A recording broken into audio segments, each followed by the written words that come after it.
When I was younger, I wanted to live my life. Sorry to everyone that I'm currently playing an ad Exactly like for. yours. That's not the intention. You're really I'm just trying to milking make this sure thing we're for all it's live worth. before we become live. There we go. Beautiful.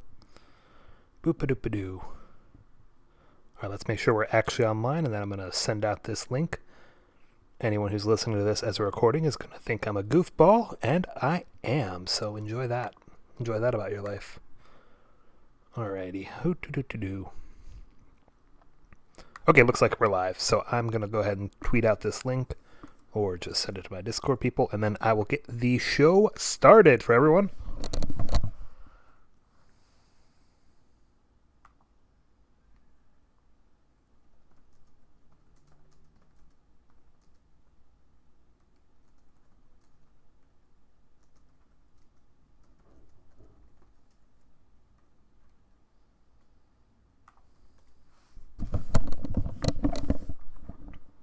Alright guys, I'm Kevin Finkel here. I'm going to be doing just a little bit of solo streaming here for a second until we get our co-commentator on here, which is going to be the one and only T1 Glistener Elf. So what we've got for you today is this is Untap Open League. We have a number of competitive leagues that play through the Untap system, totally free to play online, free to join through the Discord that we've got of the Untap Discord. And you get some competitive pairings. You get to play with other players that take the game seriously. So compared to other, free online sources, it's a nice way to actually get some games that are going to be a little bit better than just a random person that you're going to be playing with. So great way to learn the game. Great way to play in the competitive format that doesn't take too much stress. And here we have the top 8 between Zerk on a blue-white aggro and C Squared, who I believe gets to be on the play because he took 3rd in the top 8 of standings. So what we've got here, I'm going to quick go over the decks just real quick. Fairly standard, I think, for both of these standard decks. So you've got a whole bunch of 1-drops here. You've got one of the... Okay, hang on. 1, 2, 3 of the Law Rune. They're a little bit thrown all over the place here in MTG Coldfish. Going up to 2s, let's see. So yeah, Dauntless Bodyguard, Aspirant, Law Rune Enforcer, Snub Horde Sentry, Legion's Landing. And we've got Gideon Blackblade, Teferi, History Benelia, Benelish Marshall, the Loxodon. The usual. He wants to play a 1-drop and then another couple 1-drops and then play something that's going to make them all bigger, like one of these guys or this or just Gideon, which is great. On the other side of it, we're going to be trying to be removal. So Lava Coil, Thought Erasure, Bedevil. I see Ugin, I see Moment of Cravings, Nicol Bolas of both kinds, Vrask's Contempt, and of course the creatures, Daredevil, Thief of Sanity, Hostage Taker, Chupacabra. Just one of those, it looks like. We'll be going over sideboards later on when we've got both players in between games. So this is a best of 5. We're going to have 2 games pre-boarded and then games with boards. Both players know each other's decks lists, so I'm going to let them know that they are ready to go. Alright, so what we're going to have right off the bat here is we got a Mull down to 6 from Zerx. He's keeping a 1-lander, which I think is reasonable with what he has, and especially on the draw here, so hopefully he's trying to find some more action. On the other side, we do have an early Moment of Craving, which is a very important card, and a Thief of Sanity, which isn't going to be able to be answered very quickly, so it may be able to rack up a little bit of value, is I think what he's hoping from that side. So we're going to see this this Hallowed Fountain. Draw was Benelish Marshall, which is obviously not going to do something until he's getting to the point where he's got 3 lands in play. We're going to start off with the Sky Marcher Aspirant. So eventually this could be big enough and flying that it could be able to deal with something like a Thief of Sanity. That would take a while with only the 1 land in hand. He can't dump out his hand, and he doesn't have the lands as additional permanents for Ascend here. So that'll be a moment. We're going to see the Blood Crypt untapped. That's a pretty obvious what's going on here. A little unfortunate, this thing does have some extra value. He played it before the Dauntless Bodyguard. I think that's almost always right, just because the Bodyguard has something if there's other creatures in play. But in this case... Okay, so C-Squared actually let that through. He thought, the Aspirant isn't as important as hitting something like, of course, what is the one that turns indestructible? Man, what am I doing? I play this deck. Dento Vanguard, there we go. He wanted to hit a Dento Vanguard if there was going to be one, because that's more important to hit with the spell that specifically can hit that with the --/ instead of just Destroyed, which some of his cards do. Okay, so this isn't going to be so bad. He timed it. He's got the Drowned Catacomb being able to come in and untap without any damage on him. He did take the 2 from that hit, which I think, like we were just saying, might have been important. But now he's got the Thief of Sanity in play on turn 3 on the play. not a terrible place to be. And now on the other side, we're getting another Benelish Marshal. That's not going to do very much. So going to be tough here. We will see where he goes. He's going to tap this land once again and probably just another 1-drop out there. So if I had a co-commenter here, I'd probably be talking about the fact that Law Rune Enforcer is an interesting choice of the 2 options he had. And let me see what's going on with my...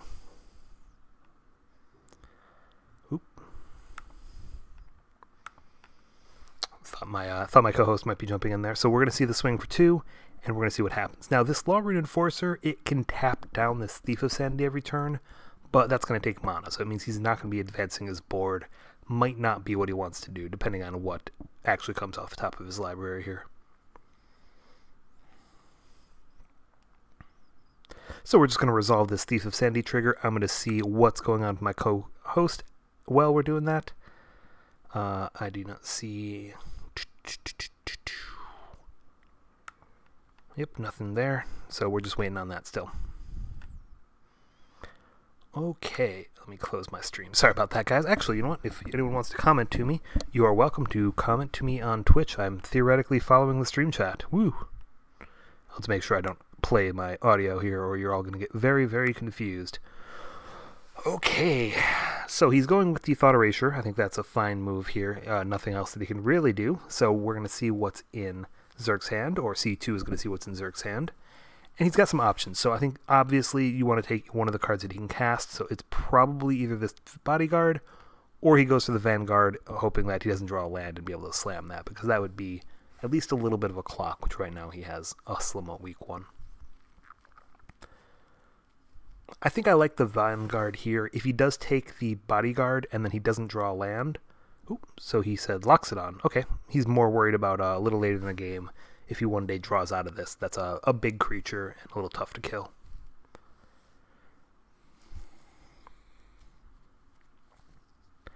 Cool, so he's got a Bodyguard in the graveyard, or in the exile from this Thief of Sanity. So what that's going to do is it's going to come down and make this Thief of Sanity even harder to kill if that were to theoretically happen. Or if it's able to trade for 1 mana with one of these creatures, I think that's a great spot for C2. So probably very happy with that hit. There's definitely some other things which are decent out of the white deck, but I think just a body that he can cast for 1 is a strong place to be. So it's nice that he got that off the bat there. So between these 2 creatures, so his options is to play one of these 2/1s, or he can wait and use the Law Rune Enforcer, stop himself from getting in an even worse position from this Thief of Sanity. That doesn't look like what he's going here. So he's going to swing for just the 2. Interesting. You know, he's not hiding anything. He's not hiding a mana here. I guess he didn't want that Law Rune Enforcer to die. Wasn't willing to trade the 1/2 for his opponent's 2/1 in play. So we're going to see another swing here, and we're going to end up seeing, he'll be hitting this 4th mana. He can either go for this Nicol Bolas, he can go for one of these Vraska's Contempt if he's worried about either of these creatures. Or, of course, he can just hit whatever he finds on the top of Zerk's deck and be able to play that. So far, you know, we don't have an advantage bar. We're not the fancy cast that they have at those streams. But if we did, I think it would be strongly in C2's favor. Now, looking at the match as a whole, I don't know if it's always going to go that way. I think the white deck does have some cards that are going to be very tough to deal with. I think that History of Benalia in particular is a difficult card for Grixis to deal with. If we can see that, you know, it'll do a lot more than I think Ugin's the only way he can get rid of it. And that's a quite slow answer. Now he's got a real tough decision. So he's got another 1-drop. It's something else he can play, but this Law Rune Enforcer, getting to use that ability is starting to sound better and better. All right. Looks like he's just going to pack it up here. You know, the extra value coming off of this Thief of Sanity and this 6 damage in the air is starting to be too much of a clock for him. So we're going to go to game 2 here. There's going to be no sideboarding. This is going to be game 2. Zerk will have the option of play or draw. I'm assuming he'll be on the play as a aggro white deck, or as any sane Magic player nowadays. So as soon as we get to see some hands here, we will let you know what's going on and what to expect. So, another 1-lander. Did you think he's going to go for it? I would guess no. You know, after you get punished the first time, it's real hard to want to go right back to the same thing that hit you. Now, this is a more interesting one. You know, he does have a turn 2 play, a turn 3 play, and he'd get to surveil his way to a couple more action. but no real way to answer any kind of board, so a little bit scary, I think, from C2's side. He's going to go ahead and keep. I think that's interesting. We'll see if that pays off. Zerk is not going to be in the worst spot either. This Thought Eraser can take one of his 3 drops, but he'll be able to get another one down before a second Thought Eraser can hit. So here we go. Turn 1 planes and a creature. Now, we don't see a turn 1 creature. That's, I think, when you really have to start worrying for Zerk's deck. So he's got that. He hit that at least Modium of Power. Without that, I'd be a little more worried. So Dire Fleet Daredevil, good card. He can block on the ground. First strike's going to be powerful in a lot of board states, but obviously he would need red mana for that, which is something he does not currently have. It also won't get too much value, When we look at this Woman's deck, we have a big whopping 0 instants and sorceries in it, so he's not going to be able to get that ability off for anything. So we'll probably just see this Drowned Catacomb. We're going to see one of these Thought Erasures, and I would expect we'll probably take this Gideon. That seems like it's a difficult card. He really can only kill that with his Vraska's Contempt or with something like a creature being able to swing into it. And if you get behind against a Gideon as a control deck, or even a mid-range deck like this, it becomes very difficult. So that's what we'll likely see here. He may look into this Banalish Marshal, this Conclave Tribunal, but I don't see a big reason for that. He doesn't have any reason to deploy the Tribunal yet. Yep, Gideon will go to the graveyard. We will see a card off the top of C2's deck. If it's not a red mana, I'm expecting it's likely going to the trash here. A red mana or maybe a Vraska's Contempt is something else I would probably keep in this situation. Other than that, it's difficult. Yeah, so we're going to see the 3rd mana. Ooh, actually, I think that this History of Benalia is even better than the Gideon, even better than the Banalish Marshal here. That's going to be quite a clock. It's going to be a 2-2 here, another 2-2 there. And C2's deck is really set up to deal with this one at a time. So having multiple creatures from the same card, plus the big threat of the swing for 8 damage between the 2 of them, is going to be pretty nasty. So that's definitely a card you wanted to see here from Zerk's side. Our advantage bar is going. Okay, so like I said, red mana off the top. It's one that'll even be able to come in untapped on the next turn if he so desires. We're going to pull the Marshal. Now he's left with just this Conclave Tribunal. That's awkward. He would have loved to follow up this Knight with the Marshal, but I think that we, as the viewers, knew that was coming. Let's see here. He draws. He will hit History of Benalia. Okay, and we're going to see probably a swing for just the 4 here. And right now we're at 8 cards. We do not have the flying activated on Skymarch Aspirant for whatever it matters. And we'll see a pass a turn. So C2 knows what's going on. He knows he's got a little bit of time. He can maybe buy himself this Daredevil. It might just come down and stop itself. Stop maybe one of these 4 power creatures. Or if there's nothing stopping him, the Skymarch Aspirant.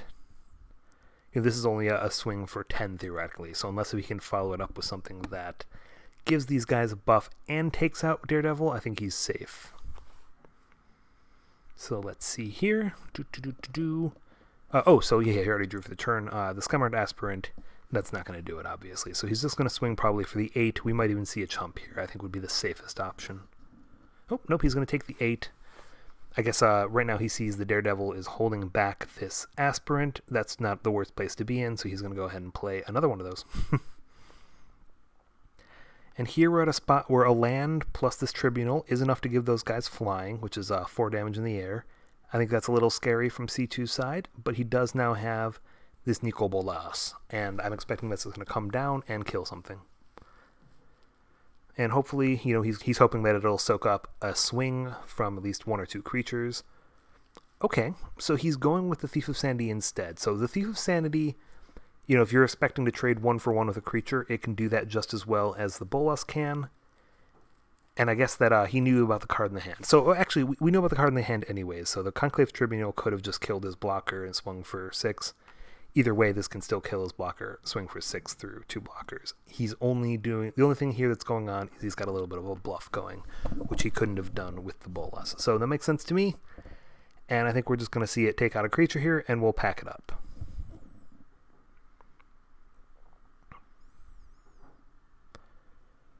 Now, I don't know if he needs to announce it, but he does at this point have the city's Blessing. So achievement unlocked. That's an exciting thing to see in any kind of this matchup. You know, it's not something that happens every time. He even remembered the little token. We can all give a little cheer for that. He'll see him swing with everything, which means it's on, and that'll be the game here.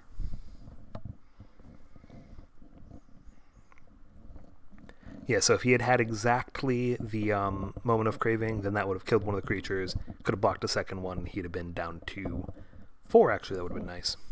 Or 2. 2 anyways, yeah. All right, so now we are going to go to game 3. So what's going to happen here is I'm going to take a look first at this Grixis mid-range's sideboard. So Duress, not so good against little creatures. Cry the Carnarium seems great against little creatures. Rampage, probably not for this matchup. Disdainful Stroke, negate. Here we go. Ritual of Soot hits most of what he's got in his deck. You know, it really only misses the Loxodons. That seems great, and then this stuff seems a little slower. So I'm seeing really 3 cards that I want here. Some of the stuff that can take care of all the go-wide problems. And I'm going to look to get rid of some things that are definitely slower and not so good against aggro. So the Daredevils don't do a lot for me. Personally, I still like Hostage Taker. You know, it does buy a lot of time. There's not a lot of removal from the woman's deck, so if you can't get rid of it, it's kind of a 3-for-1. These Ugins might be a place that he'd consider trimming one just to make himself a little bit faster lower to the ground. Same way with one of these Boluses possibly. So I could definitely see maybe a couple here and 1 there, or 3 of those. If I get plans, I will let you know on that. Now, I do actually have a message from Zerk. He told me what he's going to be doing with this white deck. So here I'm going to look at, we got Baffling Ends, Vetoes, Disdainful Stroke, Detention, Ajani, Takali. So he is going to be taking out the Loxodons. He's going to be taking out, so all 4 of these. He's going to be taking out 2 of these Snubhorn Sentries. And he's going to be bringing in Ajani, Veto, and Stroke. So these 2 Ajanis, this Disdainful Stroke, and these 3 Vetoes. So it'll make him actually a little bit more vulnerable to those Rituals of Soot, but he will have a couple of answers to them, like being able to counter it. It seems great. So that's where we are going to be.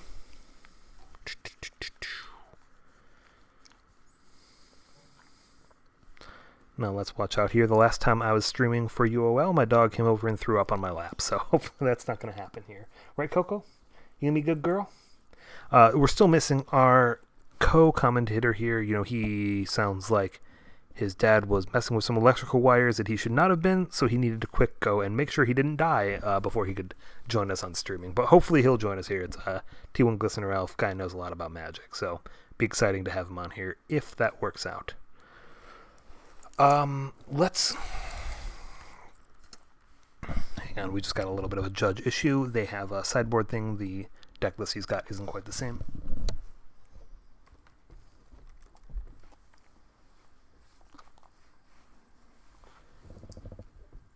Oh, dog.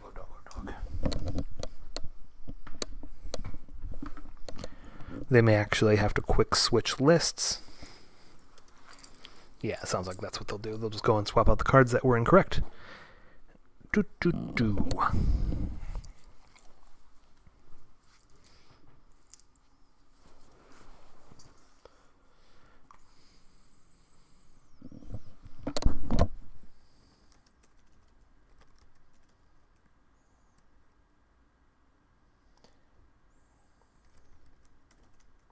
Yeah, so I'm just going to check the hash here in a second.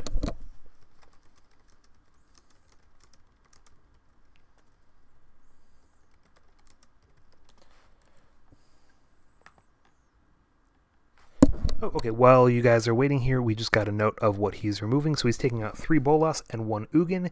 He's bringing in the Cry of Carnarium, the 2 Ritual, and 1 Niv Mizzet. So we did think that Niv is something a little bit too hard for white to get around. So I can see that being okay.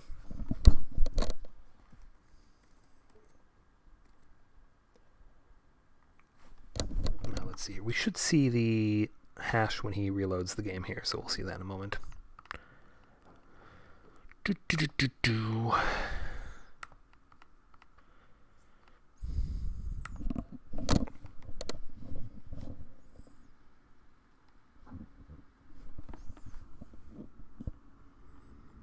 And in the meanwhile, hopefully you guys have been enjoying this stream. Hopefully you all don't mind the sound of me non-stop talking at you, because I'm going to continue doing that for 1 to 3 more games of Magic on this Untap Open League. Getting extra close to my microphone so that you guys' can all hear my voice deep in your ears. You know, add all that lip smacking and stuff. Hopefully, yeah, I'm not going to do that. That sounds horrible for anyone listening. Maybe you can just hear some enjoyable sounds of my dog snoring. I don't know if you could actually hear that. Do.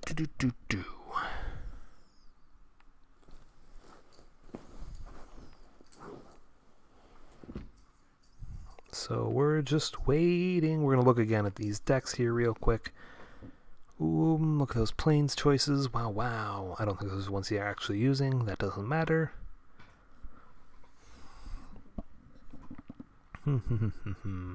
Now, I wish I had the info in front of me. I could tell you what they played on their way to this top 8 match. But I do not have that right now, so you're just going to have to continue to suffer. Well, I talk to myself. Boop-a-doop-boop-boo. Okay. Let's see here. So, submitted hash 5639JOI close colon. Now I'm going to quick check this for them just so that we're all Gucci. Standard.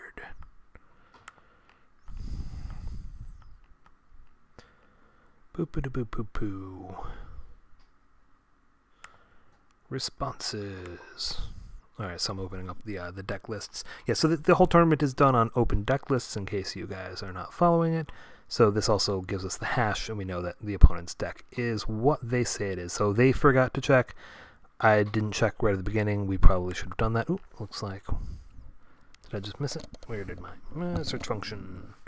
Hard to do this while holding a microphone. Do. What is his name? Zerk. Zerk. Yep, 5J39JOI. Yes, that's the one.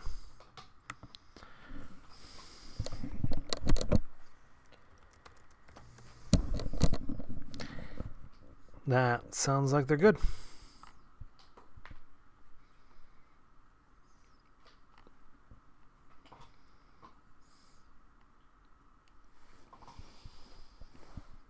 Alright, so it's 1-1 here. Oh, yeah, so I said 1 to 3 more games. I was wrong. There will be at least 2 more games. There will be no sweeps here, so we are on the first of these sideboard games going into this top 8 matchup between Zerk and C2 on Blue-White Humans versus Grixis.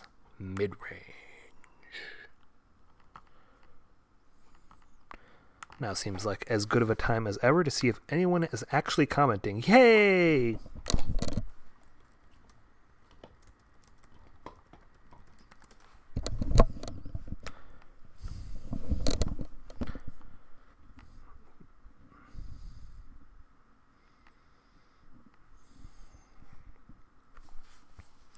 Yeah, I think there's a way that I could be following that stream alongside instead of jumping to another tab. That's not what anyone wants, but I'm a little bit of a newbie, so I will work on that another time. You know, we used to have some of those fancy graphics. Right now we're going bare bones, like these deck lists. Low to the ground and doing some powerful things. All right, I like both these hands. I see action.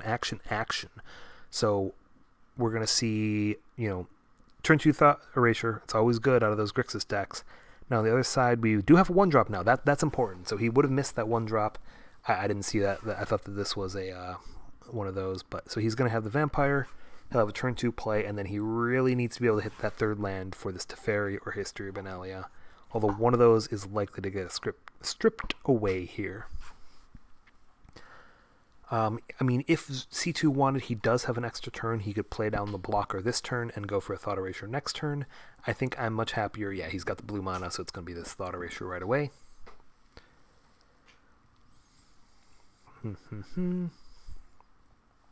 Now, between choices here, I think the obvious one's going to be the History of Benalia. In another situation, the Teferi might be better, but right now that's always going to be the choice here, because that's what he's afraid of, is that History doing some damage.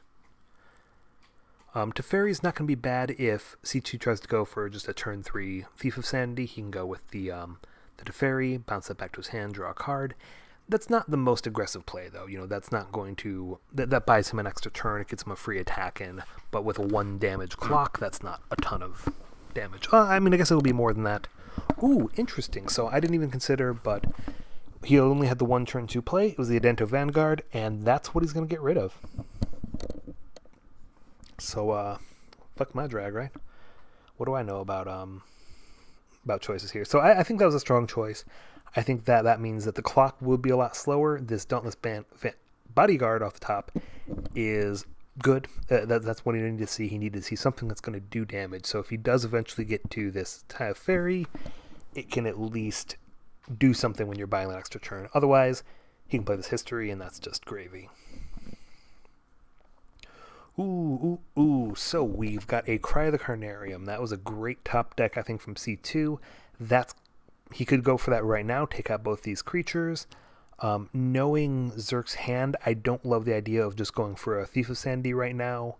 If it gets ferried back to his hand, that's a real slowdown. There's nothing real good to do with the Daredevil right now, so that doesn't make a lot of sense. Probably just the Cry right away. His only other option would be to wait and hope that he plays this History of Benalia and then get some action after that.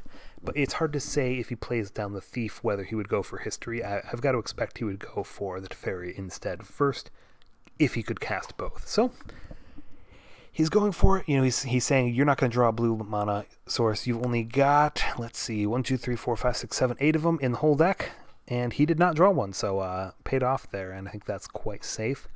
Now, I don't hate the line of dropping this Bodyguard and just taking out the Thief of Sandy for good. That would mean he's even more vulnerable to this Cry of the Carnarium, though. So, his other option, should he desired, would have been to just play the Conclave Tribunal as it is. So he's swinging instead. So that's the other option. Gets in for 2 here, but that means he's giving another turn to his opponent. He's giving...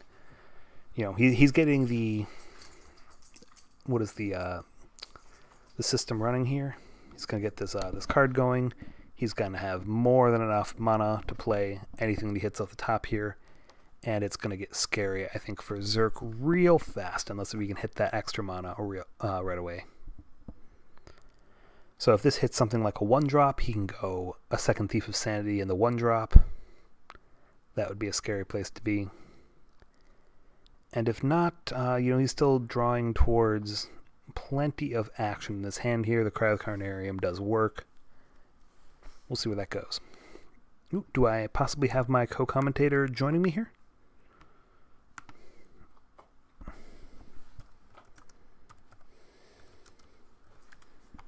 Hopefully, 1 second here. We will have a...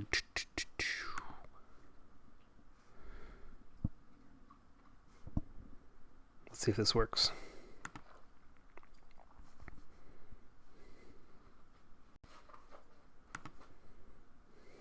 Okay, so meanwhile, what did we... Hello? Hey, can you hear me? I can hear you now. All right, so why don't you go ahead and introduce yourself. We are in Game 3 of this matchup. I don't know if you've been following along very much at all. I've been doing my best. I'm T1 Glistener Elf. I'm an MTG YouTuber, and I've been helping my dad move his dishwasher, so that's what it is. Sorry about that. All right, so we're in a pretty good spot here for C2. He's just going to clean up the board here. That was an option. I don't know if I love that option. It means he's going to stop taking damage, but put him a little bit at risk. We're going to hopefully bounce back here. So what I usually say whenever I'm doing one of these streams with somebody else here, I've got some feedback on your side. Oh, no, not again. Great. All right, I'm working on fixing it. Give me just a quick moment. Sure thing. All right, well, I'll wait a minute here. I'll keep talking about the game going on until... So Moment of Craving off the top was definitely a great hit for C2 here. That's going to take care of pretty much any creature it wants to. And he gets to build up his board again. So the second Thief of Sandy came down. Direfleet Daredevil is a great blocker here. Now the question is this Teferi. Yep, that's what he's going with. And he gets to probably bounce something. Yeah, Thief of Sandy makes the most sense. As far as if C2 just swings towards the Teferi, I don't think you want to chump it. That doesn't make a lot of sense. You know, the Teferi has done its job. It's turned into a new creature, a better creature, and bought a little time for hopefully a swing in the future. All right, so we're going to see the Daredevil take out Teferi, I'm guessing here. Yep, that'll go to the graveyard. And then we're going to head back to another Thief of Sanity and be holding up this Moment of Craving. So, real good hand. You know, it worked out well here. We had a lot of lands at the beginning, seemed a little bit dangerous, but it's come out with kind of exactly what he needed. Lots of creatures, lots of removal, which is what the deck's playing, but it doesn't always work out quite how you want it to. Now here I expect we'll see the History of Benalia come down. Yep, there it is. That's going to get more bodies on the ground faster. And then hopefully in the following turns he'll be able to do something like maybe this Benelish Marshal. It would be great if he could be double spelling. That's always what's supposed to be strong about this deck, is that he's got so many ways to cast multiple creatures at once, but it has not worked out that way so far. Yeah, so Moment of Craving lined up perfectly there. He's going to gain back 2 life. And this Thief of Sanity is going to be scary. Continuing to draw lands means that the Thief of Sanity gets whatever kind of action he needs.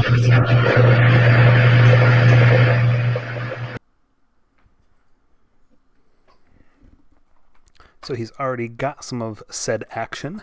This Benelish Marshal is going to be scary, pumping up his team here for actually a decent curve. So 666 is the number of the beats, which would be enough to take out Zerk in just 3 turns here. So pretty scary. You hear me now? Yeah, now I can hear you. That's gone away a little bit, the background noise, so doing good. So, okay, I got a co-commenter here. That doesn't mean I'm going to stop talking for anyone who's expecting that. So what I usually say when I'm doing one of these streams with somebody else is that I talk way too much, so don't be afraid to just jump in here, interrupt me anytime. You may know a lot more about Standard than I do, so that's what we're hoping. So you give some nice flavor, I'll do the play-by-play when we need it, and anytime you want to interrupt me, no problem at all, just jump on in. All right, thank you very much. Appreciate it. Ooh, so another good hit by C2 off the top here. He's got this Benelish Marshal and this Gideon, and lining up both at the same time here is going to be pretty scary. Now, what can we actually do with the Gideon? So it came down after attacks, which means that its uptick doesn't really do very much. A couple more of those, though, means that he can exile something or just continue to beat it down. So we actually have 1, 2, 3, 4, 5, 6, 11, 13, 14 damage here on the battlefield. 13 power and toughness. That's I'm seeing, and only 2 2/2s on the other side right now. Yeah, so second land here, or the 5th land here does mean that he can double spell if he wants to. Okay, Benelish Marshal. Now he could exile something like his own Marshal with this Conclave Tribunal. I wouldn't hate that idea. You know, the 3/3 would be big enough to block something like this 2/2, and your opponent can never really blow up that Conclave Tribunal or just get your Benelish Marshal right back. Looking at the deck list right now, do we happen to know, and I missed if they said anything about how they sideboarded to us? Yes, so I got the sideboard info from, are you looking for Zerk's side?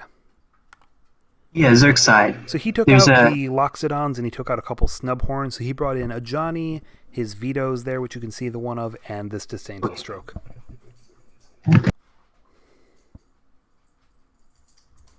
was looking to see, just out of curiosity, if there happened to be a way that if he used Tribunal, he could blow it up to get his own Marshal back. Because when it comes back, it would come back to his side. Yeah, I don't believe that he has a way to blow up his own creature there.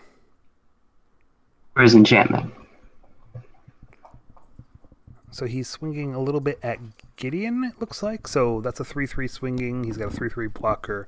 I don't expect him to see any block. Yeah, definitely just one, because that's the only one that's got haste. Or not haste, but doesn't have summoning sickness. Summoning, yeah. Sickness. Now, of course, what is nice is that this thing can swing, and he can still tap for this Conclave Tribunal later. Interestingly, tapping the Marshal, I guess that makes sense. If they're both 3/3s, he'd rather lose than 2/2. He's using it on the Benelish Marshal? Yeah, I think that makes sense. It's the most damage on the board. You know, is representing 6 points of power, whereas the Gideon's only really 4, and the Gideon does gain life though, so the Gideon can gain him maybe 2 life off of one of these creatures. Ooh, shoot, my dog has found a squeaky toy. Hopefully that's not too That's distracting what in the that background. is. Oh, that's an adorable sound. I thought I was hearing your rolling chair. Oh no, it's better than the last time I was streaming when she came up and threw up on my lap. So. Ooh, I have a toddler, so back when she was an infant, I remember those days. Yeah, definitely understandable. So let's see here. This is 4, 5, 6, 7, 8 points of damage. Block makes sense. Now the block definitely gets blown out by this Vraskic's Attempt in Hand. It'll take out this Marshal and then also take out this. And then first strike. Yeah. Yeah, I'm trying to think if there was a powerful play if he just let it come through. He'd have dropped to 3. His opponent would have gone to 21. But even with the third hit on the History of Benalia, that's only really 15 points of damage. It wasn't anything lethal at that point.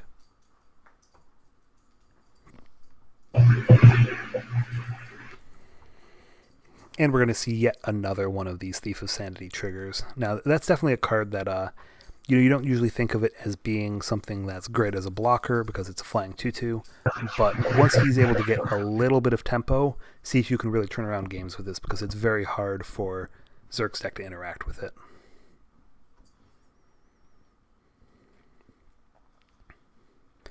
Now, just thinking about the other play that he could have gone with is holding up the Dovin's Veto. I don't think that would have put him in any better of a position. Then the Daredevil would have been a 3-power for a striker, which is not where you want to be. So it looks like another 3-drop. Yeah. So if you do refrain from playing the Tribunal, you're in a position where the opponent doesn't need to cast the Vraska's Contempt. So it sort of blanks Dovin's ban anyway. Yeah. I know it's Dovin's Veto, but they missed a chance to call it Dovin's ban. Yeah. All right, so this looks like it's going to be game for C2 here. Yep, and he's going to go ahead and scoop it up. So with that, what is the record? So it is 2-1 in C2's favor now, and we'll be going to game 4. All right. Zerk, I don't blame you one bit. So I think that we've had the player on the play win each one of these games so far, and I think that's not too surprising. Like we said, tempo here is huge. If Zerk can get creatures down before those Thought Erasures, it's very powerful. And if C2 can get that Thief of Sandy down before any kind of board presence on Zerk's side, then it's going to get too much value for him to handle.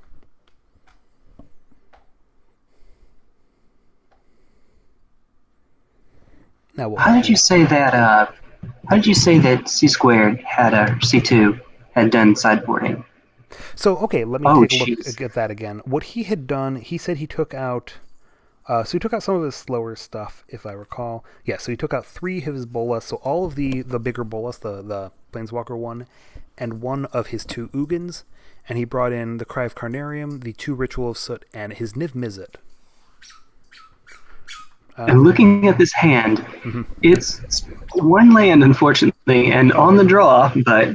There's no way you keep this. There's no way that it's correct to keep this. No. But I wouldn't put it past C2 here, so we'll see in a second. If he gets paid off for it, it would be a huge win. But now, of course, we are playing, whenever we have one of these seasons, we always keep whatever rules exist at the start of the season. So we were not messing with any kind of mulligan rules. This will be the classic Scry mulligan. Sorry. If I'm going to play devil's advocate just a little bit, if you're on the draw, you get 2 shots to find an extra land, and if you do, you have 3 removal spells as 2 drops. As well as against as well as a Dire Fleet. Now, granted, that's a Dire Fleet without the mana yet, anyway, to cast something back. Well, there's not actually anything he can cast from the other side, anyways. Let me look at the deck list real quick. Oh, yeah, you're right. Ta-da! So he left that in there as a 2/1 first strike, which against a big creature deck is probably perfectly fine for him. Just doing the math here, 24 hits out of how many cards has he got left? 53. So he's got 2 hits at it. That's it's less than 50% chance. Yeah. Look at that again real quick. Getting a little bit of background noise from you, if you can mute that. Again. My computer's not recognizing my microphone for some reason, Got so it. it's doing the built-in mic, and that seems to be the issue. That's unfortunate. Let's see what I can do. I can do push to talk, I think, if I need to, just so we don't have that. Are you still hearing it now? That looks like it cleaned up. Yeah, that cleaned up all the way.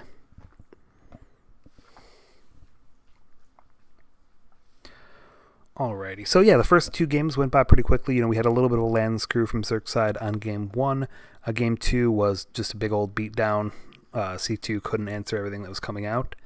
Game 3 there, it looked like it was going to be close. So C squared had a tough hand. He had a very slow draw, full of lands, but he just kept hitting the right things. He got a clutch Cry of the Carnarium off the top, and that took out all of Zerk's board. So bought him plenty of time for those Thief of Sanity to get some pressure going. All right, let's see here. Now, I don't know yet. C2 hasn't said he's keeping it yet. We're still saying it's a bad idea, but he has the option. Okay, he's shipping it back.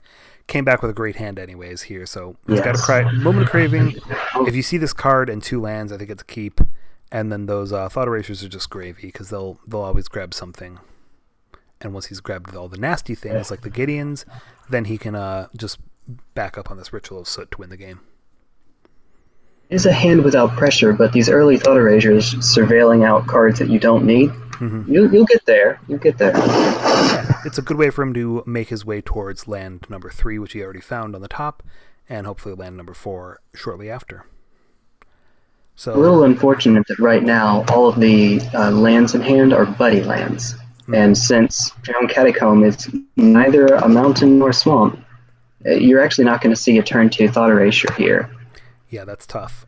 He could see another card off the top, which would be good for him. Otherwise, he'll have to do something turn 3, turn 4, and that's a little bit slow. Especially when you've got now 3 creatures in play. Threatening to flip this Legion's Landing and follow it up with a History of Benalia. Sometimes this deck just looks beautiful when it gets to do its thing. And another Drowned Catacomb. Yep. Now, like I said, that Ritual of Soot in hand means that he does have a lot of catch-up mechanic available to him. No matter how big this board is, everything he's got is going to be less than 3 mana. The only creature he has that's not hit by that is the Loxodon, and he took all of those out in sideboarding. And before turn 5 Ritual of Soot, though, so he's got to find something else. No, granted, no. Moment of Craving will stall. So yeah, Moment of Craving buys him a couple turns, and it also will. It'll also, he has a couple turns to still draw an untapped land. Oh, he brought a gate deck to game 4. Oh, C2. Broken time? Now, I wonder if the gate deck will be good again. What was holding it back right now? Because I thought that deck was so powerful when it's doing the things it wants to do. Just when it wasn't doing the things it wanted to do, it was kind of awkward. Now, actually, okay, so I was going to say, if he doesn't play this Moment of Craving, I was just thinking if there's any possibility he thought Erasures, but I think he might have been dead if he didn't. So it would have been 3, 6, 9, 10, 11. So not quite dead. He'd have been at 1 if he had not played that. So definitely the right choice. I expect we'll see Benalish Marshal, and probably we'll see this Legion's Landing after combat. He doesn't have a reason to flip it, so he doesn't want it to. It has to flip if he does swing with the 3 or more creatures here, so it makes more sense to do it after combat. Oh, no, he's going to go ahead and play it Never anyways. mind. Never mind. Yeah. It gives you an extra untapped land, but it does. He doesn't have anything to use it on. Yeah, so if he had something to use it on, I like the play. That does sometimes happen, but right now, there's not anything like that. Because they have access to each other's deck list, C-Squared knows he's not threatening anything with the extra mana, so it maybe doesn't matter for this game, though. Yeah, so an untapped land here would mean that C2 is in a fantastic position. To the point where I almost might have liked holding back this Legion's Landing entirely, just so that he has the chance to to get something back. So let's see here. Okay, that is not going to do it. He can lava coil one thing, and then the hit from History Benalia is not going to do the trick. Have we been accounting for the life gain from the vampire? Yeah, he just gained the 2 life this turn. He may have missed it on a previous turn there. But I don't think game. That in there. Yeah, going to game 5. So like we've said, so far, player on the play has won every single one of these games here. So I think the Otis is on C2 to continue that trend, and Zerk's really got to find something that can buck the trend there. Which there's not a ton that buys back the tempo of something like a turn 2 Thought Erasure can do. So maybe a tough mulligan. We'll see what he can do that'll change the tides. Lag check. I think my internet's, technically speaking, crappy. It's a very technical Magic term, so I don't know, maybe me. It's your internet's playing a lot of tap lands. P2 is not pleased. I would not be either. Not for game 5. Oh, geez. Well, okay, now that's fine. That's fine. What have I said last time? Is that if you've got Moment of Craving and 2 or more lands, I think it's a snap happy keep. Mm-hmm. So he's going to take a look at the top there, and we're going to see. And I think on the play, having 3 lands is just right on what you want to be at. Also, see, there's no Marshall. Let's take a look go at on. Zerk's side here. So he's got 2 lands. He's got 3 1-drops, which is a nice place to be, 1-drop and then double 1-drop. And then after that, he kind of needs to see something new. So he either needs like a creature he can play from hand, or he's got to get to this 3 mana point so he can play this Teferi. How do you feel about Teferi staying in this matchup? Do you think that was a card that does a lot in this specific battle? At the deck list again to get an idea. Yeah, because I'm kind of just looking at it now. I kind of feel like it bounces the Thief of Sanity. I think that's when it's at its best. But other than that, I don't know if I love it. I think I wouldn't have mind seeing it come out and maybe those Loxodons stay in. They're big enough that they take a special card to answer them. Ooh. Now, History Benalia is a better card here. It'll actually do a lot more if he gets to that point, but he does need to see the 3rd land here in the next couple plays. Every time I hear that. Sorry about that. No, it's good. It's good. It's wholesome. Yeah, I am not a professional streamer. I'm not doing a very good job of keeping her out of my nice quiet room where no one can bother us. Immediately getting rid of it. That makes sense. You have no reason not to, I think. So he goes right back up to... Okay, so this was Steam Events. Yeah, he goes right back up to 20 after losing the life for the fetch. So we're going to see double 1-drop. Now he's going with the Law Rune Enforcer and the Bodyguard rather than going with the Legion's Landing and the Bodyguard. I guess... is there any big reason to do one versus the other? I mean, the life gain probably doesn't matter here. I think that the idea is supposed to be that the Bodyguard would make more sense protecting an Enforcer than protecting a token. Okay. Maybe, let's see. Tap target creature with CMC 2 or greater. Not yet. I mean, well, I don't know. Yeah, it's not a terrible card in the matchup. It can completely stop one of those Thieves of Sanity, which are really nasty cards, or it can, it can buy him some time in a few ways. You're anticipating Direfleet Daredevil showing up. First Strike kind of can wreck this deck, so having a way to keep tapping it down also makes some sense. Yeah, and I can, take out this Bolas here as a blocker. So he does have a choice here. I think that the right play is probably still to just drop this Bolas. I'm not super worried about the 2-1 that I'd want to Lava Coil at first, but we can see which one C2 decides to go with. Okay, yeah, looks like it's going to be the Bolas. I'd probably get rid of this Teferi. Ooh, getting rid of the Ajani. Ouch, now that's difficult. So no land. There had been another land. Yeah, no kidding. If there had been another land, Teferi still wouldn't be particularly great against Bolas, because while you draw a card, you're about to lose the card when Bolas comes back down. Mm-hmm. Yeah, and that's a little bit what's awkward here. He brought in a few bigger cards. He's still only on the 20 lands, so bringing in some 4-drops, a little bit scary. That's where I might have liked getting rid of the Steferi. I think, he took out some The history here it kind of gives away. Hey, I have removal for your marshal. Yeah.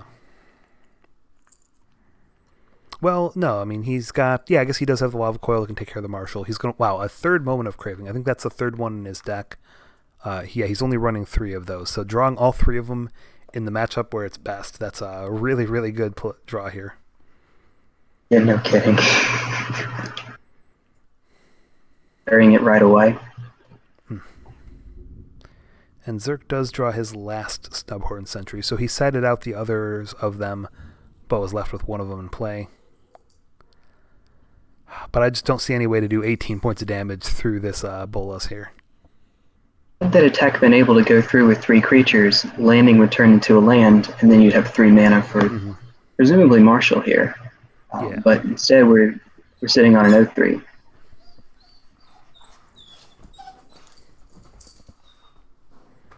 Oh. All right, so this Snubhorn Sentry is still quite away from flipping over and being, well, not flipping over, but turning into something that can do any points of damage. And that Lava Coil would take care of anything that would change that. But we're going to see a swing for 4. Now that's interesting. Sichu's saying that this Bolas isn't good enough as a blocker, or he thinks he can race. Do you agree with that? I mean, letting him get this free swing here with 3 creatures means that this Legion's Landing is going to flip over, which in the long run could be difficult. Yeah, so now this is going to be a swing here for 2, 3, 4? No, 2, 5, 6. Yeah, 6 points of damage, and also gaining back some of that life. So, the swing for 4 damage is pretty much negated by this vampire getting a real hit in here.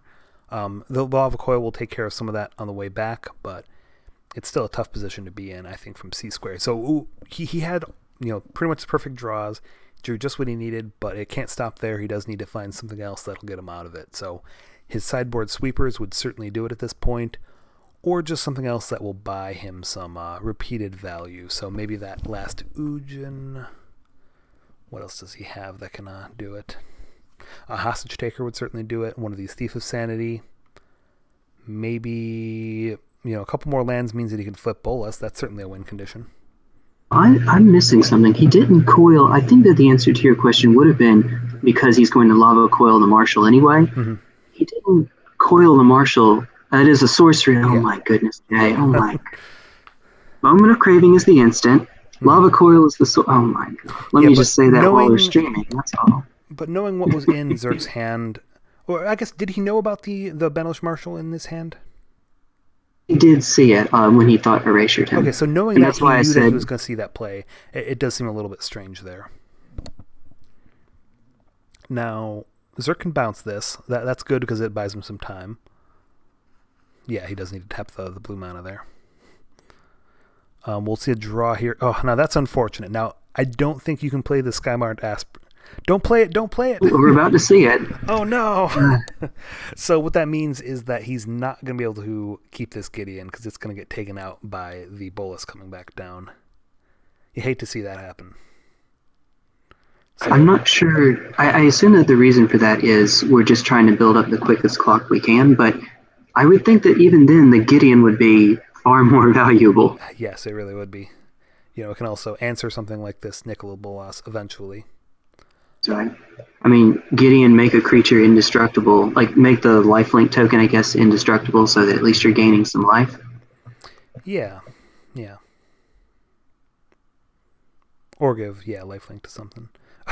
Well, right. It doesn't matter. We see enough. Jeez. So, let's think what this can actually do for him here. So he can swim with everything if he wants to.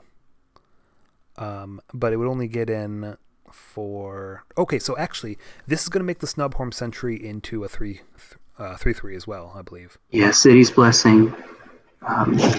You're now going to see we'll Sky March fly. flying, and we'll see the Snubhorn Sentry turn into a 3/3. This is not over. We were worried. I thought it was going to be a very one-sided game 5 here, but it is turning out to be a bloodbath. So we're going to see this 3-3.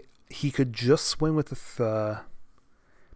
just swing with the 3-3 doesn't make a lot of sense. If he swings with everything, then something's going to get eaten. One of his 2-1s is going to get eaten, and he'd get in for 6 damage. Oh, and so like we said, plussing on the vampire. Okay. Just for lifelink. Yeah, I suppose that is an option. It doesn't do a lot. It just gains him 1 life. It's the less aggressive play. He's hoping that he's going to have more time. Now, oh man, this lines up really well. He's got the Bedevil, and he's going to have the Thief of Sanity. Jeez. So no complaints from the other side there. Yep, he tapped that correctly, so he's going to take out this Black Blade. And he could theoretically kill the Teferi as well. I think the Teferi on less than 3 is not really any kind of worry, though, so I wouldn't have if I were him either.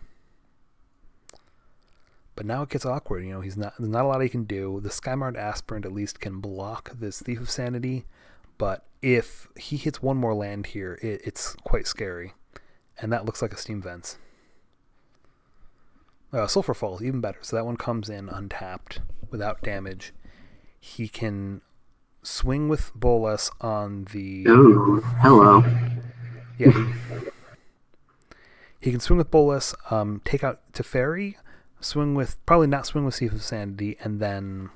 So what does he have here? He can bring back the Gideon, isn't a terrible option. He could bring back the Ajani, isn't a terrible option. What else does he got? He can kill something... It makes some sense to remove the Skymark because it's the only flyer, so that the Sanity can connect. Yes, it'd probably be more important to get rid of the Snubhorn Sentry first, just because that is big enough that it would swing through the No, you're right.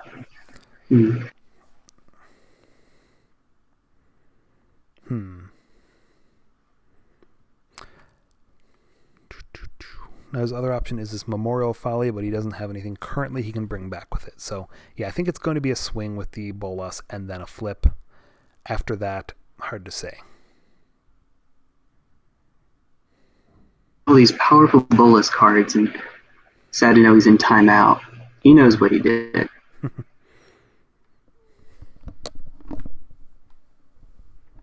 See how long we're placing bets on how long it's going to take before Bolas gets out of the prison realm. Nice. Yeah.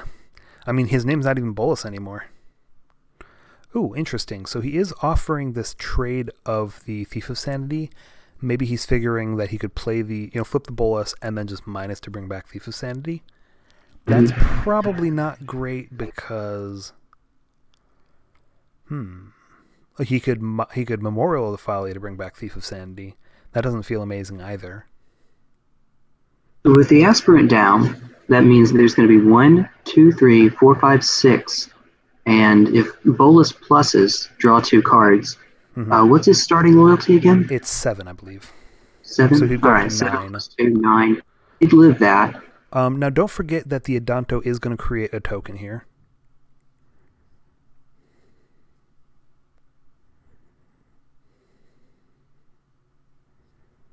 At least I should expect so. So he's going to... Did he just pass? No. Oh, shook the Adanto to signify one being mate. End of combat, maybe? Yeah. I don't know. Sometime second main phase, because that is a sorcery ability. You can't just do that at an instant. You're right, 7. I think plussing might be safe. He's only really dead to a couple lands. So he's dead to a...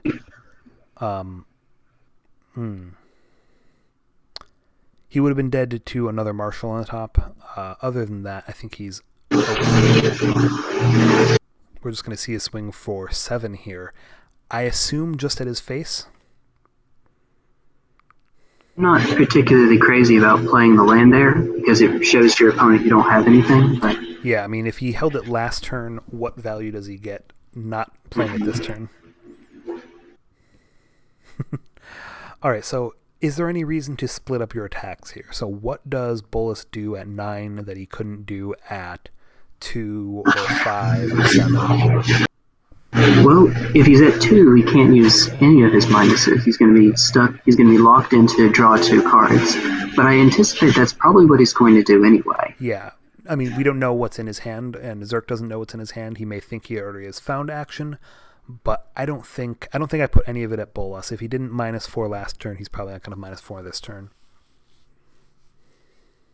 Ooh. That's right. Which, to be fair, he had the chance to put out a Gideon, but he would have traded a Bolas for a Gideon, and that's probably not where you want to be. Now, I actually really don't like this play. So he knocked him down to 3. Oh, that's another great draw here. I was going to say he knocked him down to 3, so theoretically he could -3, kill any of these creatures, like the Snubhorn Sentry, and then I think he has enough mana that he could actually Memorial the Folly back the Bolas and play it again. Ooh. What I expect we'll see instead here is a draw 2, and then probably Hostage Taker, I think stealing the Adanto Vanguard. So another little point about that, in order to get out the Memorial into Bolas again plan... Oh my goodness. Okay. Well, they're not doing that, but we would have to play the Watery Grave. We'd have to shock, and that puts you at 6, 1 Bolas. You'd be down a Sentry, so that's 1, 2, 3, 4 creatures. Block the biggest one, you take 4, go to 2. That's probably not... No, never mind. We're just going to steal that real quick and cast it ourselves. Play that, and then he's probably going to Lava Coil the 2/1. Yeah, Adanto, but the Bodyguard? Probably not the Bodyguard, because the Bodyguard can still make itself indestructible, and Lava Coil does not get around that. Fortunately not. There's Moment of Craving number 4 when you need it. This deck has only 3, right? Yeah, it does only have 3, so he's not going to have another one of those. But Lava Coil will do just the same job. Now, I think this is going to be just the game here. It was close. I don't think I saw any real mistakes out of Zerk's side. There's nothing that I can say like, oh, that's what messed up the game here. He's still got to swing this turn with the Adanto Vanguard. But after that, it gets a little bit hopeless.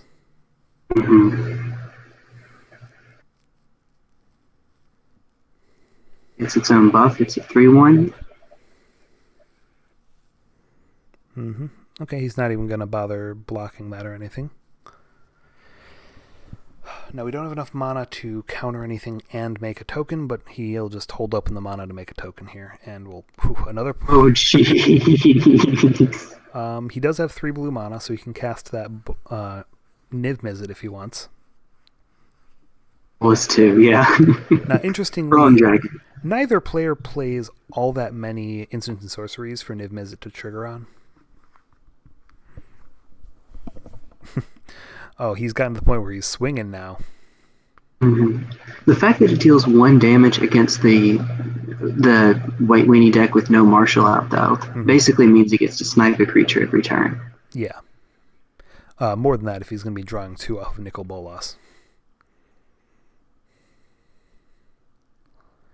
So this looks like it's going to be a slow, sad end here. And actually, not even that slow, sad of an end here. It's going to be a pretty quick end here for Zerk. Oh, and he's even got the mana to throw down a Thief of Sanity. He's already dead. All right, so we're going to get another Vampire token. Here it comes. This is the good stuff. Now, he has lethal on this next turn, I believe. We're looking at 5, 7, 9, 12 coming from C2. Yeah, at the very least. Only 5 of that's on the ground. Yeah, so far anyway. We'll see Chupacabra get rid of it. Yeah, 3 points of damage with the Niv Mizzet. He could get some damage in by bringing back something and making his creatures bigger. Going down with a fight. Going down swinging. Yep. At least gaining Obvious some life. Box. Yeah. Could have swung face earlier. I mean, he would have lost the game this turn. Or no, it had been another plus still before he could have ulted Bolas, but pretty close to that. Mm. Yikes. Or Dovin's banned. I'll never not call it that. I guess you get to, if he throws the contempt just for BM, you can BM him back with a veto, but that's about it. Although then he just he kills your Adento Vanguard.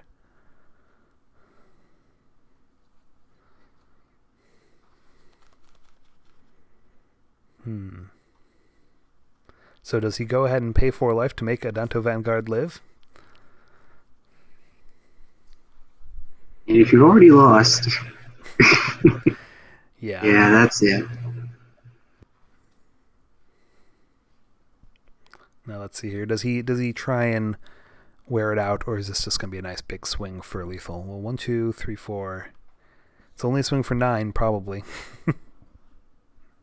Hey, prepare with your food. I'm not that kind of guy, but don't blame someone who is. All right, making another little 1/1 lifelink. Yep, but that's going to get blown away by one of these spells, probably. And, he can veto it, but that doesn't help very much when he still draws a card off of it. I'm gonna veto just to do it. All right, so Alas. that is going to be this top 8 match. We're going to see C2 move on to the top 4 of Standard, and we're going to maybe see some more streamed later in the week or month as we finish up the top 8 for Standard Season 6. I think that's what we said. Once again, I was Kevin Finkel on Untap Open League. I'm T1 Glistener. Thanks for having me on. I appreciate it.